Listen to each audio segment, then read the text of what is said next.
ഇടുക്കിയിലെ കുമളിക്ക് സമീപം 62-ാം മൈലിൽ ജീപ്പും ബസ്സും കൂട്ടിയിടിച്ച് 3 പേർക്ക് പരിക്കുപറ്റി. ഗുരുതരമായി പരിക്കുപറ്റിയ 2 പേരെ സ്വകാര്യ ആശുപത്രിയിൽ പ്രവേശിപ്പിച്ചിരിക്കുകയാണ്. നിതിൻ തോമസ് വിവരങ്ങളുമാണ്. നിതിൻ, എപ്പോഴായിരുന്നു അപകടം? ഈ ഗുരുതരമായി പരിക്കേറ്റവരുടെ സ്ഥിതി എങ്ങനെയാണ്?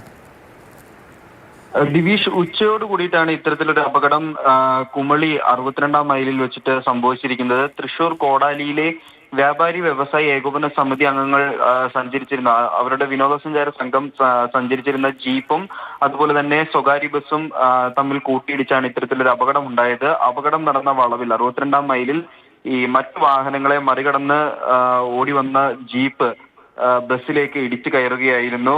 3 പേർക്കാണ് ഇതിൽ പരിക്കേറ്റത്. റോസി, അതുപോലെ തന്നെ സൗമ്യ, റോസ് എന്ന് പറയുന്നത് 9 വയസ്സുള്ള ഒരു കുട്ടിയാണ്. അത്തരത്തിൽ ഈ റോസിക്കും റോസിനും സാരമായി തന്നെ പരിക്കേറ്റിട്ടുണ്ട്. ഇവരെ വിദഗ്ധ ചികിത്സയ്ക്കായി പാലയിലെ സ്വകാര്യ ആശുപത്രിയിലേക്ക് ഉടനടി തന്നെ മാറ്റിയിരുന്നു. സൗമ്യനെ കുമളിയിൽ തന്നെയുള്ള ഒരു സ്വകാര്യ ആശുപത്രിയിലാണ് പ്രവേശിപ്പിച്ചിരിക്കുന്നത്.